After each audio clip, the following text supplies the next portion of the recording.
Malgré la maladie, Dame Rabiatou, la cinquantaine, se bat depuis plusieurs semaines pour conserver son domicile. Comme une quinzaine d'autres familles du quartier Rupo Bonamukenge, elle affirme subir des pressions et des menaces d'individus qui tentent de les contraindre à quitter les lieux. Ma mère a acheté le terrain ici en 1972.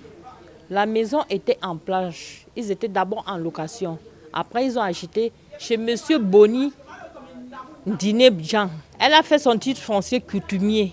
Elle a fait le titre foncier normal. Aujourd'hui, on se retrouve que nous ne sommes pas sur notre droit. On n'a pas la maison. Et on doit déguerpir. Les habitants dénoncent des descentes répétées d'individus venus les intimider et les sommer de partis. On nous frustre. Là où je suis là, je ne me porte même pas bien à cause de tout ça. Je ne dors pas. Je n'arrive pas à bien manger sur mon propre terrain. Depuis lundi passé, je ne sais pas quel est l'individu qui a interpellé mon oncle, puis c'est lui le chef de famille, c'est lui qui gère les biens. Lundi passé, nous sommes partis, on l'a convoqué au 4e.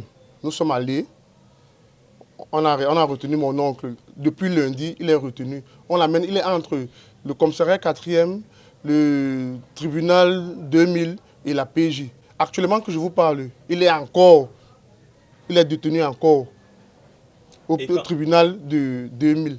Et quand vous partez là-bas, qu'est-ce qu'on vous dit? On leur reproche quoi? On nous dit complètement d'enquête.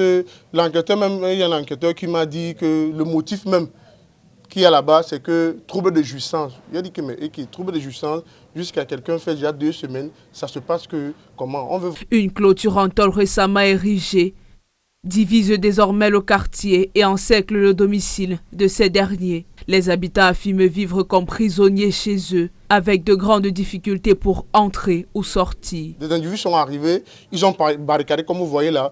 C'est comme une séquestration. On n'arrive pas à sortir, ni partir, ni vaguer à nos occupations. Nous sommes vraiment stressés, on ne sait plus quoi faire, à qui se référer. On n'est pas venu donner un papier qui prouve, qui atteste pour construire la clôture. Lorsqu'on leur demande le papier, demande de venir voir ça au commissariat 4e. Lorsque tu arrives au commissariat 4e, on t'enferme. Moi, je suis une pauvre femme qui se débrouille là devant, à côté de la route.